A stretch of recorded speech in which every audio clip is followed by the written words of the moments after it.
Welcome to sauce TV. నేను మీ Abhijit Hussain. So రాష్ట్ర విభజన తర్వాత కాంగ్రెస్ పార్టీ పరిస్థితి ఏంటి అంటే ఎవరైనా చెప్తారు వెంటిలేటర్పై ఉండేటువంటి పరిస్థితి అని. సో అటువంటి పరిస్థితుల్లో మళ్ళీ ఒక ఆశాకిరణం ఆశాదీపంలో ఇటు వైఎస్ షర్మిల గారు, అటు రాష్ట్ర అధికార ప్రతినిధి కిరణ్ కుమార్ రెడ్డి తిరుగుతున్నారు. మేము కాంగ్రెస్ పార్టీని మళ్ళీ పూర్వ వైభవం తీసుకొస్తామని చెప్తూ ఉన్నారు. అసలు కాంగ్రెస్ పార్టీకి పూర్వ వైభవం తీసుకురావడం సాధ్యమేనా? ఎలాంటి ప్రణాళికలతో ముందుకు సాగుతున్నారు? ఈ కార్యక్రమంలో విశ్లేషిద్దాం.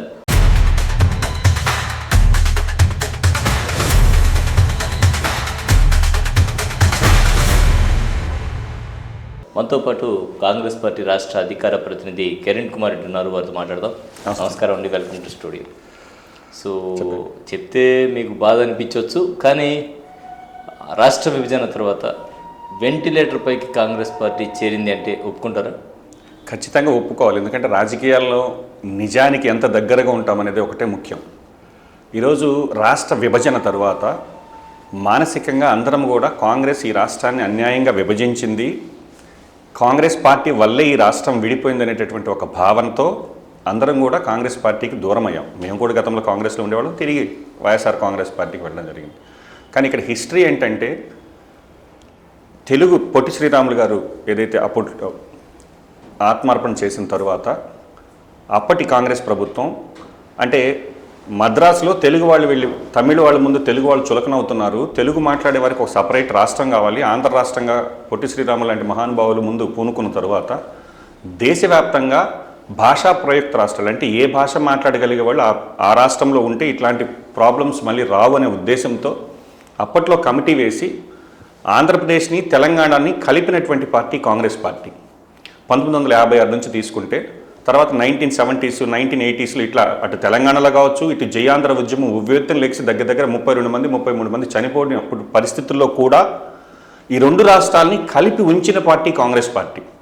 రాజశేఖర రెడ్డి గారు మరణం వరకు కూడా తెలంగాణ అంశం అనేది రాజశేఖర రెడ్డి గారు ముఖ్యమంత్రి అవ్వకముందు అయిన తర్వాత రాజశేఖర రెడ్డి గారు ఏదైతే జలయజ్ఞంలో ఇరిగేషన్ ప్రాజెక్ట్స్ తీసుకొచ్చినా కూడా అన్ని 3 ఏరియాల్లో కూడా ఒకే విధంగా అభివృద్ధి చేసి ఆ తెలంగాణ వాదాన్ని దాదాపుగా కనుమరుగయ్యే పరిస్థితుల్లో దురదృష్టవశాత్తు రాజశేఖర రెడ్డి గారు మరణించిన తర్వాత కాంగ్రెస్ పార్టీ తెలంగాణ ఉద్యమం మళ్ళీ మొదలైన తర్వాత కాంగ్రెస్ పార్టీ అన్ని పార్టీల అభిప్రాయాలను కోరింది. అందులో ముఖ్యంగా ఫస్ట్ బీజేపీ, మేము చిన్న రాష్ట్రాలకు అనుకూలం, మేము విభజిస్తాం, మేము గతంలో కూడా ఛత్తీస్గఢ్ వీటిని విభజించున్నాం, మేము అనుకూలంగా ఉన్నాం, తెలంగాణకు బిల్లు పెట్టమని ఫస్ట్ బీజేపీ కోరింది. దాని తర్వాత చంద్రబాబు గారు 2 కళ్ళ సిద్ధాంతాన్ని ఎత్తుకొని మేము ఈ రాష్ట్రాన్ని విభజించడానికి అనుకూలమని మొట్టమొదటి లేఖ ఇచ్చింది చంద్రబాబు గారు. దాని తర్వాత ఉండేటటువంటి అన్ని పార్టీల్లో ఆ రోజు ఉండేటటువంటి వైఎస్ఆర్ కాంగ్రెస్ పార్టీ కూడా ఇది కేంద్రంకి సంబంధించిన అంశం, రాష్ట్రాల విభజన అనేది రాష్ట్రంతో సంబంధం లేదు, కేంద్రంలో మీకు అధికారం ఉంది, మీరు నిర్ణయం తీసుకోండి అని కాంగ్రెస్ పార్టీకి ఆ రోజు విభజనకి వైఎస్ఆర్ కాంగ్రెస్ పార్టీ కూడా కేంద్రం ఏ నిర్ణయం తీసుకుంటే ఆ నిర్ణయం కట్టుబడి ఉంటామని లేఖ ఇవ్వడం జరిగింది. కానీ ఆ యొక్క బాధ్యత బరువు అంతా కూడా ఆ రోజు అధికారులు ఉండే కాంగ్రెస్ పార్టీ మీద అందరం కూడా బాధపడ్డాం. కానీ విభజనకి అన్ని పార్టీలు ఒప్పుకున్న తర్వాతనే కాంగ్రెస్ పార్టీ విభజన ప్రక్రియ మొదలుపెట్టిందనేది చరిత్ర. అయితే విభజించేటప్పుడు కూడా ఈ రాష్ట్రానికి ఏమి కావాలి, విభజిత ఆంధ్రప్రదేశ్ సంబంధించి క్యాపిటల్ కావచ్చు, దానికి సంబంధించినటువంటి నిధులు కావచ్చు, అదేవిధంగా పోలవరం ప్రాజెక్టు, ముఖ్యంగా పోలవరం ప్రాజెక్టుకి జాతీయ హోదా ఇవ్వడం అయితే ఇట్లాంటి విశాఖపట్నం చెన్నై ఇండస్ట్రియల్ కారిడార్ కావచ్చు, కడప ఉక్కు పరిశ్రమ కావచ్చు, అదేవిధంగా జాతీయ విద్యా సంస్థలు అయినటువంటి ఎయిమ్స్ దగ్గర నుంచి మొదలుపెట్టి అన్ని రకాల జాతీయ సంస్థలు కావచ్చు, వీటన్నింటిని దగ్గరగా 5 లక్షల కోట్ల బడ్జెట్ హామీ పేరుతో విభజన చట్టంలో పొందుపరిచి వీటికి అదనంగా తిరిగి కాంగ్రెస్ పార్టీ అధికారంలోకి వస్తే ప్రత్యేక హోదా ఇస్తామనేటటువంటి మాటను కూడా స్పష్టంగా చెప్పినటువంటి పార్టీ కాంగ్రెస్ పార్టీ.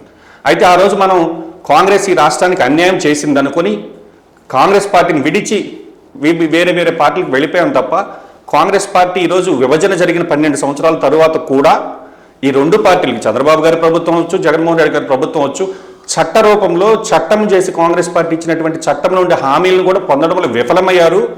మళ్ళీ వీళ్ళు ఈ రాష్ట్రం బాగుపడాలంటే ఒక కాంగ్రెస్ పార్టీ తిరిగి దేశంలో అధికారంలోకి వచ్చినప్పుడు ప్రత్యేక హోదాతో తిరిగి మళ్ళీ ఆంధ్రప్రదేశ్లో అధికారంలోకి వస్తుందనేటటువంటి భావన ఈరోజు ఆంధ్ర ప్రజల్లో కలుగుతుంది.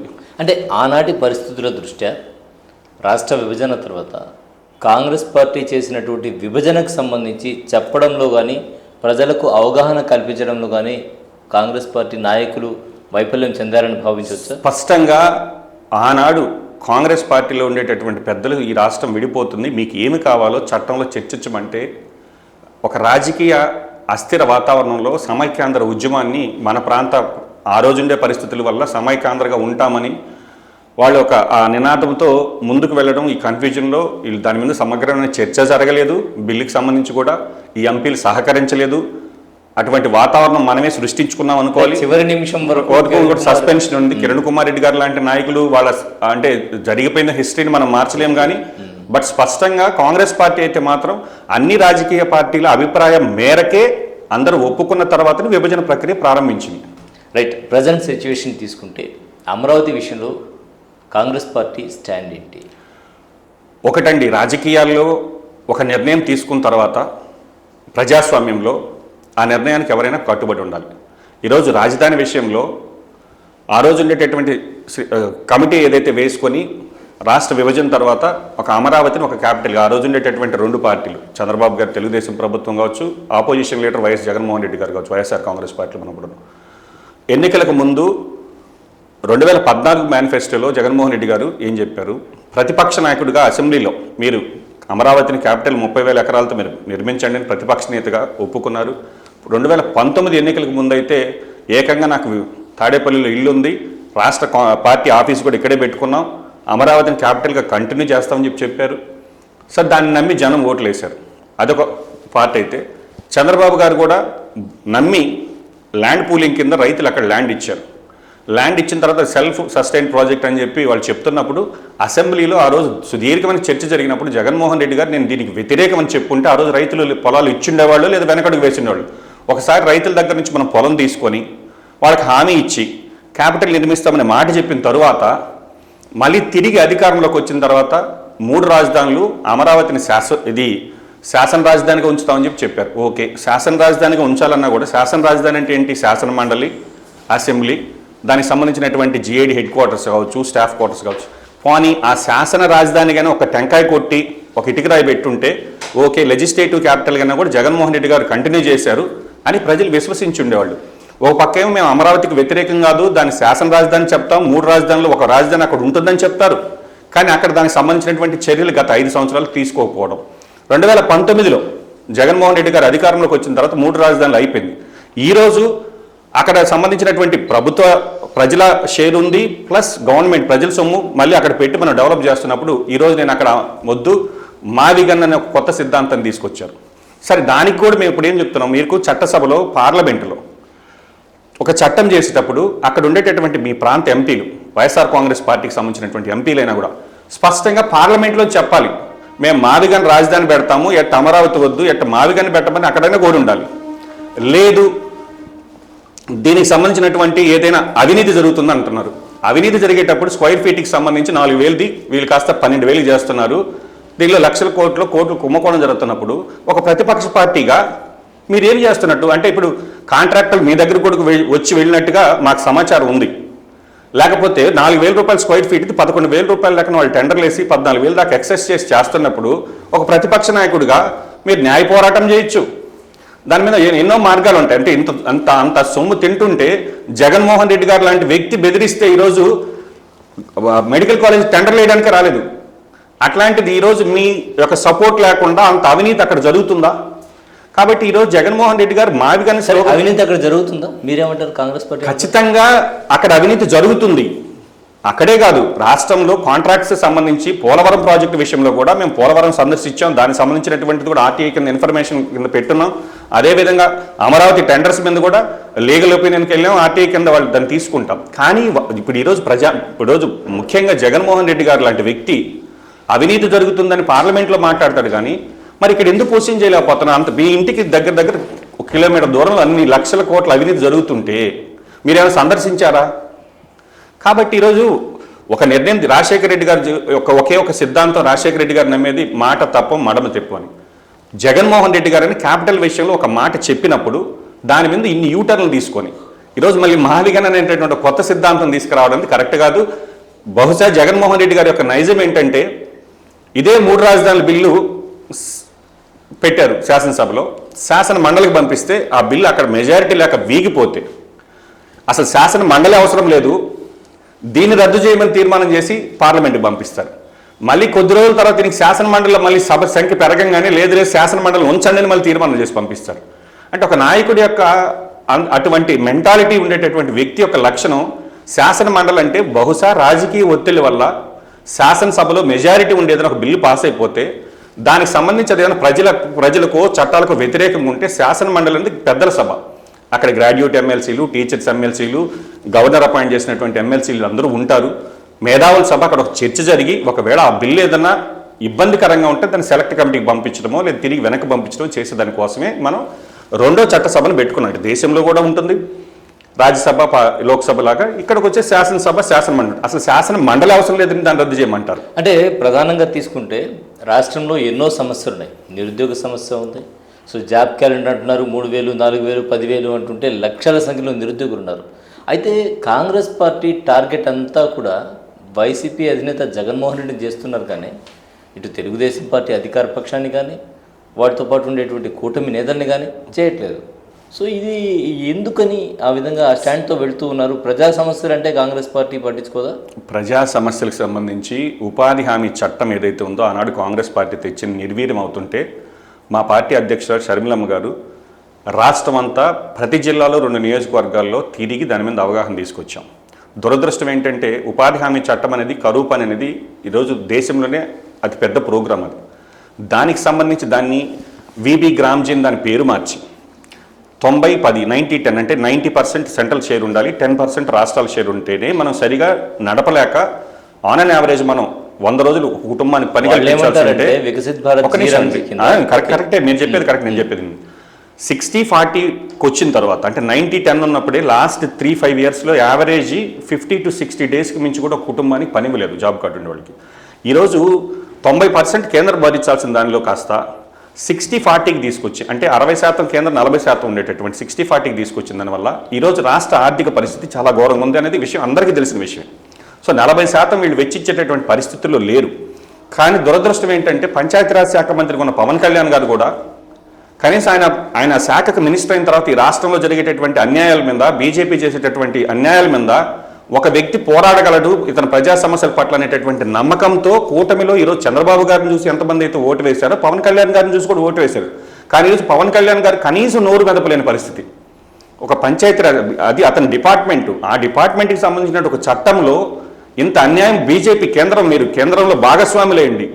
పోనీ ఈ రాష్ట్రానికి సంబంధించి ప్రత్యేకంగా ఈ రాష్ట్రాన్ని పక్కన పెట్టాల్సినటువంటి పరిస్థితి పోయి అటువంటి చట్టాన్ని ఈరోజు వీళ్ళు ఇంప్లిమెంట్ చేస్తుంటే కూడా నోరు మెదపట్లేదు. కాబట్టి మేము ప్రతిపక్ష పాత్ర ఈరోజు వాళ్ళు ఏమంటారంటే పని దినాలు పెరుగుతాయి, 120 రోజుల వరకు పని దినాలు వస్తాయి, రాష్ట్ర ప్రభుత్వాన్ని భాగస్వామ్యం చేయడం వల్ల అవినీతికి తావు లేకుండా పోతుంది అనేది కేంద్రం చెప్పేటువంటి. అంటే ఇప్పటి వరకు అవినీతి జరిగింది 10 ఏళ్లని ఒప్పుకుంటున్నారా?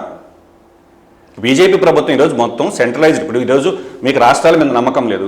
రాష్ట్రాల్లో ఉండేటటువంటి టీసీఎస్ సాఫ్ట్వేర్ ఏదైతే ఉందో ఉపాధి హామీకి సంబంధించి దాన్ని పూర్తిగా తీసేశారు, ఎన్ఐసికి తీసుకున్నారు. కాబట్టి చట్టాన్ని మీరు ఈ గత 10 సంవత్సరాలు మీరు అవినీతి జరుగుతుంది రాష్ట్రాలను ఒప్పుకుంటున్నారా? పోనీ మనం ఏం చర్యలు తీసుకున్నారు? ఎక్కడ అవినీతి జరిగింది నిరూపించారు మీరు ఉపాధి హామీ పథకంలో? కాబట్టి కేవలం దీనిలో ఏదో గాంధీ అనేటటువంటి పదం ఉంది, ఆ చట్టాన్ని మారిస్తే గాంధీ అనే పదం పోతే కాంగ్రెస్ పార్టీలో మహాత్మా గాంధీ ఆ గాంధీ అనే పేరు ఉన్న రోజులు కాంగ్రెస్ పార్టీ బతుకుందని ఒక దురుద్దేశం తప్ప పోనీ ఓకే మీరు ఏదైనా ఒక చట్టానికి సంబంధించి ఏదైనా తప్పులు ఉంటే దాన్ని చట్ట సవరణ చేస్తారు. అంతేకాని చట్టాన్ని మార్చేసి కొత్త పేరు తీసుకొచ్చి కొత్త చట్టాలు తీసుకురావాల్సిన అవసరం లేదు కదా. ఎన్నో యాక్టివ్ అమెండ్మెంట్ చేస్తున్నారు. చట్టంలో ఎక్కడైనా లొసుగులు ఉంటే వాటిని మీరు సవరించవచ్చు, అధికారులు ఉన్నారు.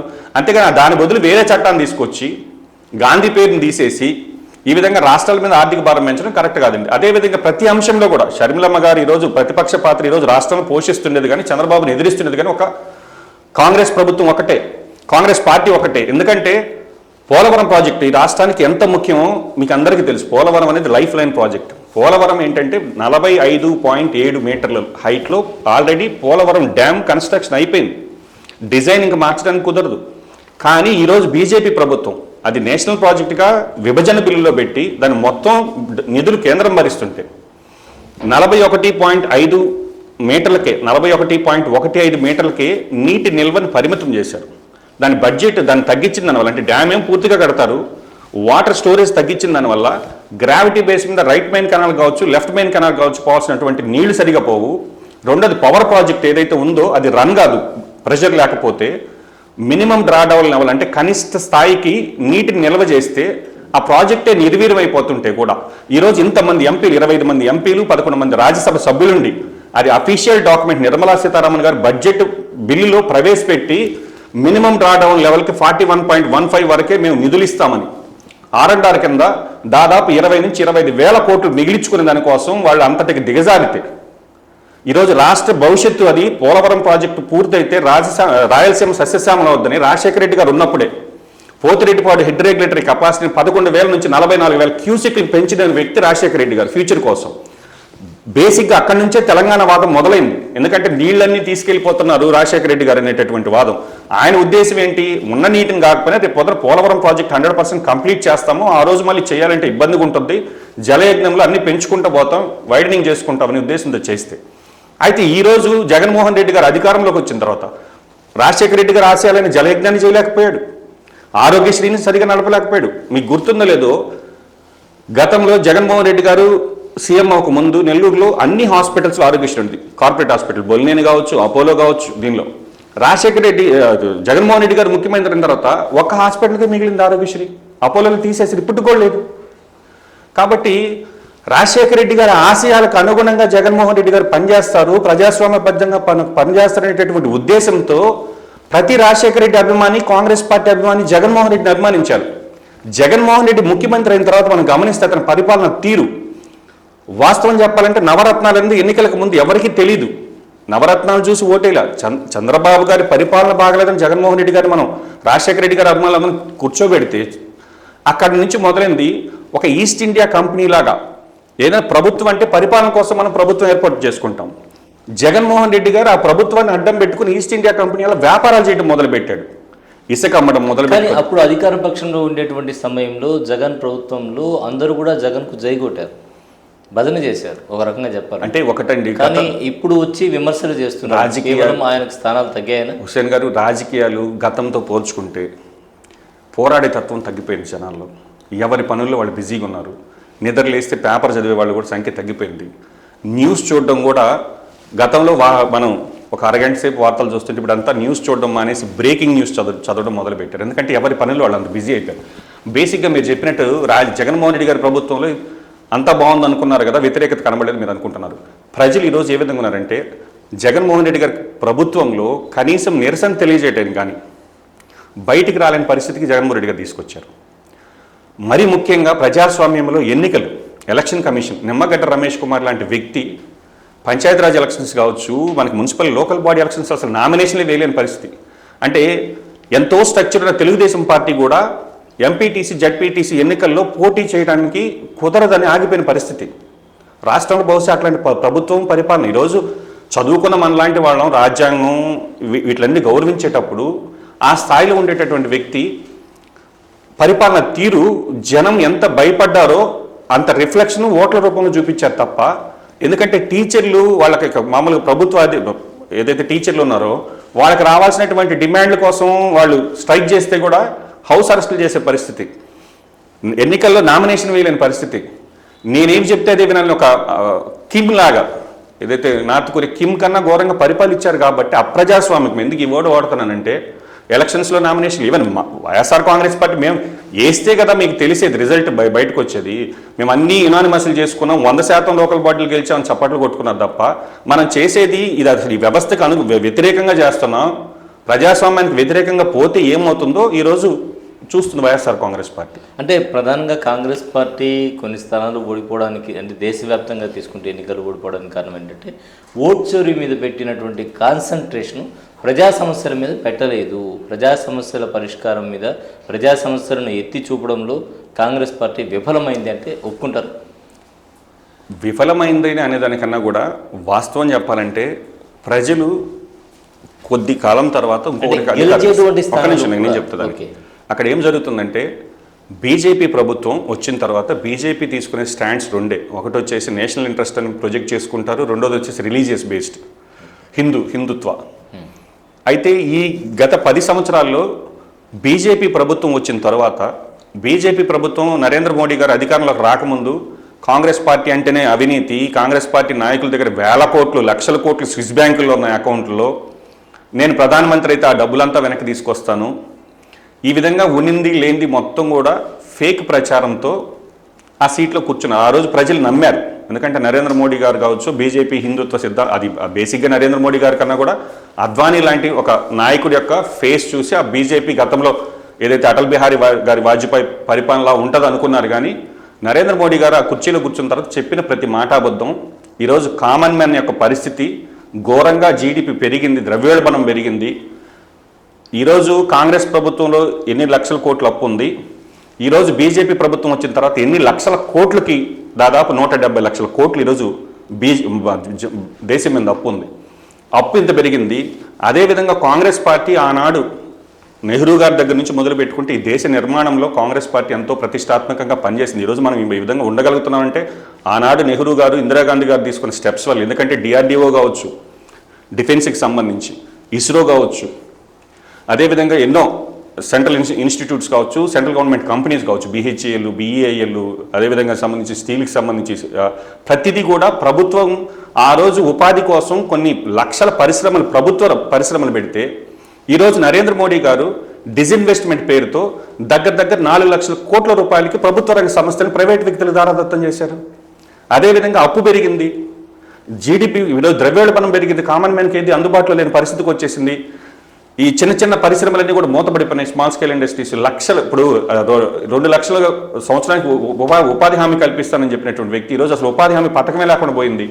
యువతకి గ్యారెంటీ లేదు. అందరు గిగ్ వర్క్స్గా పీజీలు చేసుకున్న వాళ్ళు 15 నిమిషాల్లో డెలివరీ ఇవ్వాలని వాళ్ళు, అంటే ఫారిన్ కంపెనీలు వాళ్ళ యాప్స్తో మన యువతకి ఉపాధి కల్పించినట్టుగా యువత ప్రాణాలతో ఆడుకుంటుంటే కూడా మాట్లాడలేని పరిస్థితి.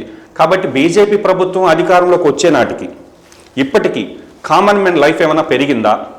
కామన్ మ్యాన్ యొక్క ఆదాయం పెరిగిందా? దేశ ఆర్థిక సంపద పెరిగిందా? ఈరోజు డాలర్ రేటుతో ఆ రోజు కాంగ్రెస్ ప్రభుత్వం దిగిపోయే నాటికి 40 రూపాయలు ఉంటే ఈరోజు అది కాస్త 90 అయింది. అదేవిధంగా పెట్రోల్, క్రూడ్ ఆయిల్ ప్రైసెస్ పెద్ద వేరియేషన్ లేకపోయినా ఈరోజు దేశంలో పెట్రోల్ రేట్లు ఏ విధంగా ఉన్నాయో ఈరోజు దేశ ప్రజలందరూ కూడా అర్థం చేసుకుంటున్నారు. అదేవిధంగా ఈ దేశం అనేది ఆ రోజు కాంగ్రెస్ పెద్దలు, it is union of states అంటాం మనం. ఎందుకంటే విభిన్న జాతులు, విభిన్న మతాలు, విభిన్న కులాలు, విభిన్న ఆచారాలు, వీటన్నిటిని కలిపి ఒక దేశం చేయడానికి కోసం కాంగ్రెస్ పార్టీ ఆనాడు ఎంతో కష్టపడింది. ఉదాహరణకు హైదరాబాద్, నిజాముల పరిపాలన ఉండేటటువంటి హైదరాబాద్ని స్వతంత్రం వచ్చిన తర్వాత కూడా మేము దేశంగా ఉంటామంటే ఒప్పుకోకుండా సర్దార్ వల్లభాయ్ లాంటి కాంగ్రెస్ పార్టీ, ఆ రోజు హోంమంత్రి సర్దార్ వల్లభాయ్ పటేల్, ఈరోజు ఆ కాంగ్రెస్ నాయకుడిని తీసుకెళ్లి కేవలం బీజేపీకి చేసింది ఏమీ లేదు. స్వతంత్ర పోరాటంలో ఆర్ఎస్ఎస్ నాయకులు పాల్గొనలా. ఈరోజు ఏంది, సర్దార్ వల్లభాయ్ పటేల్ విగ్రహం తీసుకెళ్లి నరేంద్ర మోడీ గారు పెట్టుకు, ఎందుకంటే వాళ్ళకి చరిత్ర లేదు. కాబట్టి ఇంత కష్టపడి యూనియన్ ఆఫ్ స్టేట్స్ని ఒక దేశంగా ఈరోజు మీ చేతుల్లో పెడితే ఈరోజు మీరేమంటారు? మేము చెప్పినటువంటి భాషే మాట్లాడాలి, వన్ నేషన్ వన్ కంట్రీ అంటారు, వన్ లాంగ్వేజ్ వన్ కంట్రీ అంటారు, వన్ ట్యాక్స్ వన్ కంట్రీ అంటారు. ఇది కుదరదు బీజేపీ ఐడియాలజీ కరెక్ట్. ఎందుకంటే ఈరోజు మన రాష్ట్రమే తీసుకున్నాం, చిన్న రాష్ట్రం. ఇక్కడ కుప్పం నుంచి మొదలు పెడితే శ్రీకాకుళం వరకు కావచ్చు, ఎన్నో యాసలు, ఎన్నో భాషలు, ఎన్నో ఇదిగా ఉంటుంది. అదే విశాఖపట్నం నుంచి ఒక 100 కిలోమీటర్స్ అరకు వెళ్తే అక్కడ ఉండేటటువంటి ట్రైబల్స్, వాళ్ళ జీవన విధానం, వాళ్ళ భాషే వేరుగుంటుంది. కాబట్టి ఇన్ని దేశాలన్నింటిని మనం కలిపి ఉంచినప్పుడు వాటిని మనం సమానంగా ఎవరికి, అంటే ఫెడరల్ స్ట్రక్చర్ పూర్తిగా దెబ్బతినిపోయింది. ఈరోజు రాష్ట్రంలో విద్యకు అంటే నరేంద్ర మోడీ గారు, అమిత్ షా గారు ఏం చెప్తే ఈరోజు అన్ని రాష్ట్రాలు అది ఫాలో అవుతున్నాయి తప్ప మా రాష్ట్ర హక్కులు ఇవి, మా ఫెడరల్ సిస్టమ్ ఇది, మా రాష్ట్రంలో ఇట్లా విధంగా ఇంప్లిమెంట్ చేయలేమని చెప్పేటటువంటి పరిస్థితి లేకుండా పోయింది.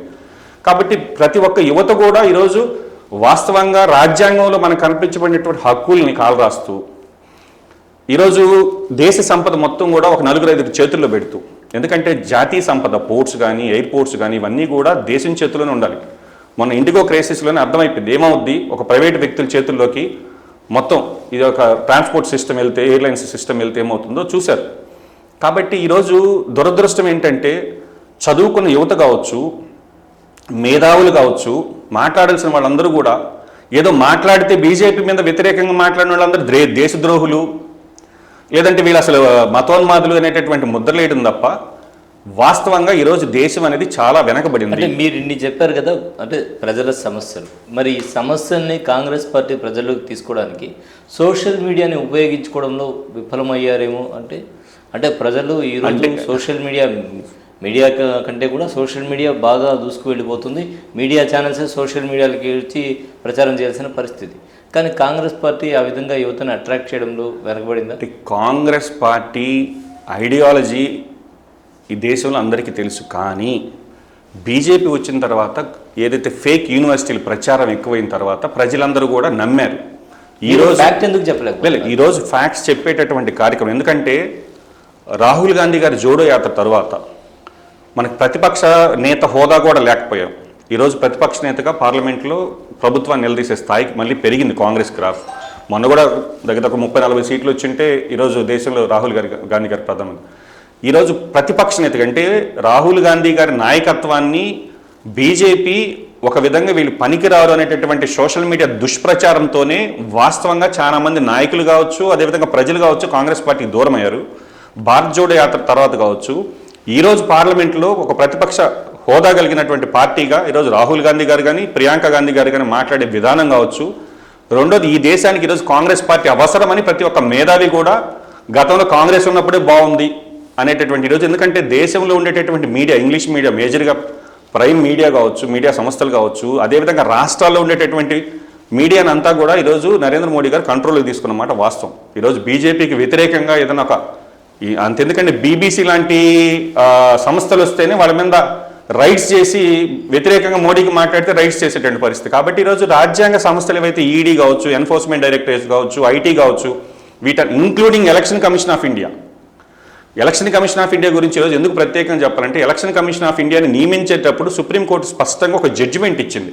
సుప్రీంకోర్టు జడ్జి, ప్రధానమంత్రి, విపక్ష నేత వీళ్ళ ముగ్గురు సమక్షంలోనే ఎలక్షన్ కమిషన్ ఆఫ్ ఇండియాని ఎన్నుకోవాల్సి ఉంటే, ఆ సుప్రీంకోర్టు జడ్జిమెంట్ని కాస్త పక్కన పెట్టి పార్లమెంట్లో ఆర్డినెన్స్ తీసుకొచ్చి విపక్ష నేత స్థానంలో ఒక మంత్రిని పెట్టి ఈరోజు ఎన్నుకునేటటువంటి పరిస్థితి. కాబట్టి ఎలక్షన్ కమిషన్ ఆఫ్ ఇండియా ఈరోజు దేశం ఈ ప్రజాస్వామ్యం బతకాలంటే ఎన్నికలు సజావుగా ఫ్రీ అండ్ ఫెయిర్ ఎలక్షన్స్ ఎన్నికలు సజావుగా చేస్తున్నాము. ఈవీఎంల మీద మీకేమైనా సందేహాలు ఉంటే ఓపెన్లో పెడతాము, వచ్చి చూసుకోండి, చెక్ చేసుకోండి, క్లారిటీ ఇవ్వండి అని చెప్తే కాంగ్రెస్ పార్టీ ముందుకు రావట్లేదు, టెక్నికల్ పర్సన్స్ రావట్లేదు, ఈవీఎం స్టాంపరింగ్ లాంటివి ఏమీ జరగలేదు, పారదర్శకంగా నిర్వహిస్తున్నామని వాళ్ళు గంటాపదంగా చెప్పారు. ఇప్పుడు ఈరోజు ఈ రాష్ట్రంలో ఇప్పుడు కాంగ్రెస్ పార్టీ అంటే మేము అధికారం లేదు మాట్లాడినా, లేదంటే కాంగ్రెస్ పార్టీ బీజేపీని బురజలు. ఈరోజు వైఎస్ఆర్ కాంగ్రెస్ పార్టీకి సంబంధించినటువంటి కొంతమంది నాయకులు కోర్టులకు వెళ్ళారు. ఓట్ చోరీ జరిగింది లేదంటే ఈవీఎం ట్యాంపరింగ్ జరిగిందని మేము చెప్పట్లే, కానీ దురదృష్టం ఏంటంటే జగన్మోహన్ రెడ్డి గారు లాంటి వ్యక్తి కూడా బీజేపీ చెప్పు చేతల్లో పోయేటటువంటి మాట వాస్తవం. ఈరోజు బీజేపీతో కొట్లాడగలిగేటటువంటి ఏకైక సత్తా ఉన్న పార్టీ ఒక కాంగ్రెస్ పార్టీ తప్ప. జగన్మోహన్ రెడ్డి గారు ఈరోజు ఎలక్షన్స్ సంబంధించి అవకతవకలు జరిగాయని వాళ్ళే ప్రెస్ మీట్ పెట్టి వాళ్ళు నిన్న సజ్జల రామకృష్ణారెడ్డి గారు కూడా మాట్లాడు. కానీ Congress party election commission of India ఈసీఐకి సంబంధించినటువంటి వాళ్ళ మీద అభిశంసన తీర్మానం పెడితే ఆ తీర్మానానికి మద్దతు తెలిపేటటువంటి ధైర్యం వైఎస్ఆర్ కాంగ్రెస్ పార్టీ ఎంపీలకు లేదు. అవకతవకలు జరిగాయి అంటున్నారు. కాంగ్రెస్ పార్టీ ఈరోజు స్పీకర్ మీద అవిశ్వాస తీర్మానం పెట్టాం. అదేవిధంగా దేశ చరిత్రలో ఎలక్షన్ కమిషన్ ఆఫ్ ఇండియా మీద అవిశంసన తీర్మానం పెట్టిన సందర్భం లేదు. ఈరోజు కాంగ్రెస్ పార్టీ పెడితే దానికి వైఎస్ఆర్ కాంగ్రెస్ పార్టీ వాళ్ళు మద్దతు తెలపట్లేదు. కాబట్టి బీజేపీని చూసి భయపడిపోయి ఎవరు ముందుకు రావట్లేదు తప్ప. ఎలక్షన్ కమిషన్ ఆఫ్ ఇండియాకి సంబంధించి రాహుల్ గాంధీ గారు 2 ప్రెస్ మీట్లు పెట్టి ఓటర్ లిస్టుకి సంబంధించి కర్ణాటక కావచ్చు ఇంకో రాష్ట్రాన్ని ఎగ్జాంపుల్గా తీసుకొని ఒక ఫారిన్ మోడల్ గర్ల్ ఫోటో పేరుతో ఎన్ని ఓట్లు ఉన్నాయో డిస్ప్లే చేసి చూపించాం. రైట్, మీరు చేసింది కరెక్ట్. కాబట్టి ఈరోజు వాళ్ళకి అధికారం అదేమంటే మీరు ఇప్పుడు వాళ్ళు మాట్లాడేది ఏంటంటే మీరు ప్రూఫ్లు ఉంటే మాకివ్వండి అంటున్నారు. చూపించింది ప్రూఫే కదా. ప్రతిపక్ష నేతగా మాట్లాడితే ఏపీ విషయం తీసుకుంటే కాంగ్రెస్ పార్టీ అధికారంలోకి వస్తే నిరుద్యోగ యువతకు కానీ ప్రజలకు కానీ మరి సంక్షేమ పథకాల విషయంలో కానీ ఎలాంటి స్టాండ్తో ముందుకెళ్తారు, ఏం చేస్తారు? ఒకటి స్పష్టంగా చెప్తున్నాం, ఈ రాష్ట్రానికి కానీ దేశానికి కానీ కాంగ్రెస్ పార్టీ అవసరం ఉంది, ముఖ్యంగా ఆంధ్రప్రదేశ్కి. ఈ మాట ఎందుకు చెప్తున్నాం అంటే మన దగ్గర వనరులు లేవు. జగన్మోహన్ రెడ్డి గారు గతంలో చంద్రబాబు చేసిన అప్పుకి డబుల్ జగన్మోహన్ రెడ్డి గారు చేస్తే ఈరోజు దగ్గర 11 లక్షల కోట్లు ఎంత ఉంది చంద్రబాబు గారు అప్పు, 10 లక్షలు సంథింగ్. రాజధానికి సంబంధించి మనకి నిధులు లేవు. పోలవరం ప్రాజెక్టు పూర్తి కావట్లా, పూర్తయిన అది బ్యారేజ్గా మారే ప్రమాదం ఉంది. కాబట్టి ఈ పరిస్థితుల్లో ముఖ్యంగా మన యువతకు ఉపాధి హామీ, ఏదైనా యువతకు ఉద్యోగాలు రావాలంటే ప్రత్యేక హోదా అనేది అవసరం. స్పెషల్ కేటగిరీ స్టేటస్ వస్తేనే ఇండస్ట్రీస్ ఇక్కడికి వస్తాయి. ఈరోజు ఒక ఇండస్ట్రీని ఇక్కడ తీసుకురావడానికి వాళ్ళ దగ్గరికి వెళ్ళి వాళ్ళ కాళ్ళు పట్టుకొని వాళ్ళకి ల్యాండ్, జిఎస్టీ ఇన్సెంటివ్స్ దగ్గర మన కడప దీనికి మిట్టలు పరిశ్రమకు సంబంధించి కొన్ని వేల కోట్ల రాయితీలు ఇస్తే కానీ వాళ్ళు వచ్చి టెంకాయ కొట్టలేదు. అదే స్పెషల్ కేటగిరీ స్టేటస్ ఉంటే మనం వెళ్ళి అడగాల్సిన అవసరం లేదు. ఇండస్ట్రీస్ వాళ్ళే వస్తారు. బికాస్ 90-10 రేషియోలో ఉంటుంది. మనకి నిధులు కూడా ఈరోజు మనం నిధుల విషయంలో కూడా మనకి 90% ప్రతి అంశాన్ని కూడా ఈరోజు కేంద్ర ప్రభుత్వం భరిస్తుంది. ఉపాధి హామీకి కావచ్చు, మిడ్ డే మీల్ కావచ్చు, ఎడ్యుకేషన్ కావచ్చు, సెంట్రల్ గ్రాంట్స్ మొత్తం కూడా 90-10కి వస్తాయి. 90-10కి వస్తేనే మనం నడపగలం. అదేవిధంగా కాంగ్రెస్ పార్టీ అధికారంలోకి వస్తే మనకు ఉండేటటువంటి మెయిన్ అడ్వాంటేజ్ పోలవరం ప్రాజెక్టు పూర్తి స్థాయిలో నీటి నిల్వ చేయగలం. R&R కంప్లీట్ చేసి పూర్తి స్థాయిలో నీటి నిల్వ చేస్తే మనకు వచ్చేటటువంటి హైడ్రో పవరే ఈ రాష్ట్రానికి అందరికీ దగ్గర సరిపోతుంది. పోలవరం ప్రాజెక్టులో right main canal, left main canal రెండు కనుక సరిగా ఫంక్షన్ చేస్తే రాయలసీమ సస్యశ్యామలం అవుతుంది. నీటి సమస్య లేకుండా పోతే రైతాంగం ధైర్యంగా ఉండొచ్చు. కాబట్టి ఇట్లాంటివన్నీ జరగాలి అంటే తిరిగి మళ్ళీ కాంగ్రెస్ పార్టీ అధికారంలోకి రావాలి. కాకపోతే ఈరోజు మనం మాట్లాడుకున్నా కాంగ్రెస్ పార్టీ ఇక్కడ ఏం జీరోలో ఉంది కదా అంటున్నారు. కానీ ఖచ్చితంగా రాబోయే రోజుల్లో కాంగ్రెస్ పార్టీ రాబోయే రోజుల్లో మళ్ళీ వైఎస్ జగన్ రాష్ట్ర వ్యాప్తంగా పాదయాత్ర చేస్తామని నిన్ననే స్టేట్మెంట్ ఇవ్వడం జరిగింది. సో పాదయాత్ర చేస్తే మళ్ళీ కాంగ్రెస్ పరిస్థితి ఏంటి? స్పష్టంగా చెప్పాలంటే జగన్మోహన్ రెడ్డి గారు ఎప్పుడు రాజకీయాల హత్యలు ఉండవు, ఆత్మహత్యలు ఉంటాయి.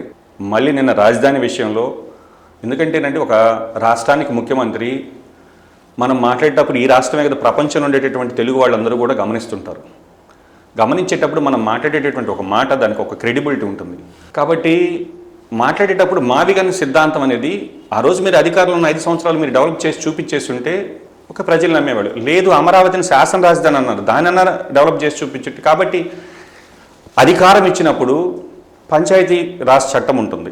జగన్మోహన్ రెడ్డి గారు చేసుకున్నట్టు అంటే ఎందుకు ఓడిపోయారో కూడా అంటే ఒక వైఎస్ఆర్ కాంగ్రెస్ పార్టీ దెబ్బతినడానికి కారణాలు వైఎస్ షర్మిల గారు రేపు అంటే కేవలం ఆస్తి తగాదాల వల్ల షర్మిల గారు బయటకు వచ్చారు. ఒకవేళ ఆ వివాదం సమసిపోతే మళ్ళీ జగనన్న వదిలినటువంటి బాణం ఆ అమ్ముల పొదిలో చేరితే కాంగ్రెస్ పార్టీ పరిస్థితి ఏంటి? ఖచ్చితంగా షర్మిలమ్మ గారు ఆస్తుల కోసం దూరం అయ్యారు. కానీ ఆస్తుల కోసం దూరం అయిపోతే ఇక్కడే పార్టీ పెట్టుండేవాళ్ళు. వాళ్ళ కుటుంబ ఉండే డిఫరెన్సెస్ పక్కన పెడితే రాజశేఖర రెడ్డి గారి బిడ్డగా ఈరోజు జగన్మోహన్ రెడ్డి గారు అధికారంలో రావడం కోసం ఆమె కూడా ఎంతో కష్టపడింది, పాదయాత్ర చేసింది. తర్వాత కూడా రాజకీయాల్లో ఉండాలనుకున్నది కాబట్టి ఇక్కడ అన్నకి ఇబ్బంది కలగకూడదని తెలంగాణకు వెళ్ళి పార్టీ పెట్టుకుని అక్కడ కష్టపడింది. అక్కడ ఉండేటటువంటి రాజకీయ నేపథ్యం కావచ్చు, ఆ రోజు ఉండే పరిస్థితుల వల్ల తిరిగి కాంగ్రెస్ పార్టీకి మనం ఈ బీఆర్ఎస్ కేసీఆర్ని ఓడగొట్టాలంటే మనం చీల ఓటల్ల కాంగ్రెస్ పార్టీ ఓటు చీలుతుంది. కాబట్టి రాజశేఖర రెడ్డి గారి ఆశయం ఏదైతే రాహుల్ గాంధీ గారిని ప్రధానమంత్రిగా చూడాలనుకున్నారో కాంగ్రెస్ పార్టీని మళ్ళీ బలపరచాలనే ఉద్దేశంతోనే అక్కడ పార్టీని విలీనం చేసి తిరిగి ఆంధ్రప్రదేశ్లో కాంగ్రెస్ పార్టీ పగ్గాలు చేపట్టడం జరిగింది. మీరు అనుకున్న విధంగా ఒకవేళ షర్మిల గారు జగన్మోహన్ రెడ్డి గారు కలిస్తే రాజశేఖర రెడ్డి ప్రతి అభిమాని కూడా కోరుకునేది అదే. తిరిగి జగన్మోహన్ రెడ్డి గారు కాంగ్రెస్కి మద్దతు తెలిపి షర్మిలమ్మ గారు ఈ రాష్ట్రం 2 అలయన్స్లోకి వెళితే ప్రతి ఒక్క రాజశేఖర రెడ్డి కూడా దానికి అభిమాని సమ్మతిస్తారు. బహుశా రాజశేఖర రెడ్డి గారి ఆలోచన ఆశయం అదే కాబట్టి ఏమైనా జరగాలని కోరుకుంటున్నాం. సో కాంగ్రెస్ పార్టీ బలోపేతానికి తీసుకుంటే ప్రస్తుతం ఎలాంటి స్టాండ్స్తో ముందుకెళ్తున్నారు? కాంగ్రెస్ పార్టీ దేశవ్యాప్తంగా శ్రీజన్ సంఘటన అభియాన్ అనేటటువంటి కార్యక్రమాన్ని అంటే అన్ని దేశంలో ఉండేటువంటి అన్ని రాష్ట్రాల్లో డీసీసీలను అక్కడ ఉండేటటువంటి ఏఐసీసీ పరిశీలకులను పంపించి ఉన్నవారిలో ఎవరు బెటర్ అయితే పార్టీని ముందుకు తీసుకెళ్ళగలని దేశవ్యాప్తంగా ఒక పార్టీ నిర్మాణాత్మకంగా ఈరోజు పనిచేస్తుంది. అందులో భాగంగా నెల్లూరుకు సంబంధించి డీసీసీగా జిల్లా కాంగ్రెస్ పార్టీ అధ్యక్షుడిగా నన్ను ఎన్నుకోవడం జరిగింది. దానికి సంబంధించి ఈరోజు మాకు ట్రైనింగ్ ప్రోగ్రామ్స్ కూడా పెట్టారు. దానికి రాహుల్ గాంధీ గారు కూడా అటెండ్ అయ్యారు. కొన్ని మాకు గైడ్లైన్స్ ఇవ్వడం జరిగింది. అదేవిధంగా జిల్లా కార్యవర్గ సంబంధించినటువంటి ఒక 50 మంది పేర్లతో కూడా జిల్లా కార్యవర్గం ఏర్పాటు చేసుకుంటున్నాం. ఆల్రెడీ మాకు మొన్న ఎమ్మెల్యేలుగా కంటెస్ట్ చేసిన కోఆర్డినేటర్లు ఉన్నారు. ఈరోజు మండల కమిటీలకు సంబంధించి కూడా లిస్టులు రెడీ చేస్తున్నాం. త్వరలో గ్రామ స్థాయి కాంగ్రెస్ పార్టీని ఏ విధంగా తీసుకెళ్ళాలి, రాబోయే ఎన్నికల్లో లోకల్ బాడీ ఎలక్షన్స్లో మ్యాక్సిమం అన్నిటిలో కూడా కంటెస్ట్ చేస్తాం. కాంగ్రెస్ పార్టీ వైపు, కాంగ్రెస్ పార్టీ సిద్ధాంతాల వైపు, కాంగ్రెస్ పార్టీ దేశానికి ఏం చేసింది, అదేవిధంగా ఈ రాష్ట్రానికి సంబంధించి రాజశేఖర రెడ్డి గారి హయాంలో ఏమి అభివృద్ధి జరిగింది, తిరిగి మళ్ళీ కాంగ్రెస్ పార్టీ యొక్క అవసరం ఏంటి, ప్రజాస్వామ్యబద్ధంగా ఈ రాష్ట్రం సుభిక్షంగా ఉండాలన్నా అన్ని వర్గాలు అన్ని జాతులు సంక్షేమంగా ఉండాలంటే కాంగ్రెస్ పార్టీని సాధ్యమనేటటువంటి ఒక సిద్ధాంతాన్ని తీసుకెళ్తాం. అదేవిధంగా కాంగ్రెస్ పార్టీ మేనిఫెస్టో, కాంగ్రెస్ పార్టీకి సంబంధించినటువంటి ఉపాధి హామీ పథకం ఇవన్నీ కూడా ముందుకు తీసుకెళ్లి ప్రజలను మళ్ళీ చైతన్యపరిచి కాంగ్రెస్ పార్టీకి దగ్గర తీసుకునేటువంటి కార్యక్రమం చేస్తాం. సో చివరిగా సాస్ టీవీ మాధ్యమం ద్వారా రాష్ట్ర ప్రజలకు కానీ జిల్లా ప్రజలకు కానీ మీరేమన్నా చెప్పదలిచారా? సాస్ టీవీ ద్వారా ప్రేక్షకులకు నేను ఒకటే చెప్తున్నాను, కాంగ్రెస్ పార్టీ ఈ దేశానికి ఈ రాష్ట్రానికి ఎంతో అవసరం. ఈ దేశం యూనియన్ ఆఫ్ అన్ని రాష్ట్రాలు అన్ని జాతుల యొక్క కలయిక. అదేవిధంగా ఫెడరల్ సిస్టమ్ ఇవన్నీ బాగుండాలంటే దేశంలో కాంగ్రెస్ ఉండాలి. మరీ ముఖ్యంగా ఆంధ్రప్రదేశ్కి విభజించిన తర్వాత విభజన చట్టంలో పెట్టినటువంటి హామీలన్నీ కూడా గత 12 సంవత్సరాలుగా, రేపు ఇంకో 3 సంవత్సరాలు కూడా వీళ్ళేం 15 సంవత్సరాలు ఈరోజు నష్టపోతాం. పోలవరం ప్రాజెక్టు పూర్తి కావాలన్నా, విభజన హామీలు మనకి నెరవేరాలన్నా, అదేవిధంగా ప్రత్యేక హోదా వచ్చి మన యువతకు మళ్ళీ ఉపాధి అవకాశాలు రావన్నా, ముఖ్యంగా ప్రజాస్వామ్యబద్ధంగా అంటే లాండ్ ఆర్డర్ కావచ్చు. ఈరోజు ప్రాంతీయ పార్టీలను చూస్తున్నాం. గతంలో తెలుగుదేశంలో చూసాం, తర్వాత జగన్మోహన్ రెడ్డి వచ్చారు. ఈరోజు వాళ్ళు ఇంకా 3 అరాచకాలు చేస్తున్నారు. రేపు జగన్మోహన్ రెడ్డి నేను వస్తే ఇంకా డబల్ చేస్తానని చెప్తున్నారు. కాబట్టి వీటి వల్ల రాష్ట్రం నష్టపోతుంది. స్థిరమైనటువంటి రాజకీయ నేపథ్యం, ప్రజాస్వామ్యం, లాండ్ ఆర్డర్ లేకపోతే పెట్టుబడులు రావు, యువతకు ఉపాధి అవకాశాలు పోతాయి. కాబట్టి ఇటువంటి వాతావరణం, ఇటువంటి ఆలోచన ఉండేటటువంటి నాయకులను ఎన్నుకున్న దానివల్ల రాష్ట్రం నష్టపోతుంది. కాబట్టి తిరిగి మళ్ళీ కాంగ్రెస్ పార్టీని షర్మిలమ్మ గారి నాయకత్వంలో మళ్ళీ అందరం కూడా కలిసి కాంగ్రెస్ పార్టీలోకి వచ్చి దేశాన్ని నిర్మించుకొని కోరుకుంటున్నాం. రైట్ సార్, చాలా ధన్యవాదాలు ఈరోజు స్టూడియోకి వచ్చినందుకు. సో రాష్ట్ర అభివృద్ధి కావచ్చు, దేశ అభివృద్ధి కావచ్చు, కేవలం కాంగ్రెస్ పార్టీతోనే సాధ్యం. అలాగే కాంగ్రెస్ పార్టీకి ఓటేసి గెలిపిస్తే మాత్రం ఖచ్చితంగా మంచి పరిపాలన ఇస్తుంది, సుపరిపాలన ఇస్తుందని తెలియజేస్తున్నారు. ప్రస్తుతం ఉండేటువంటి నిరుద్యోగ సమస్య పరిష్కారం కావాలన్నా కూడా, ప్రజాస్వామ్యబద్ధంగా పరిపాలన జరగాలన్నా కూడా అది కేవలం కాంగ్రెస్ పార్టీతోనే సాధ్యం అంటున్నారు కిరణ్ కుమార్ రెడ్డి. ఇది వాళ్ళ ప్రత్యేక ఇంటర్వ్యూ. మరో ఇంటర్వ్యూలో మళ్ళీ కలుద్దాం. అంతవరకు సెలవు. నమస్కారం సార్.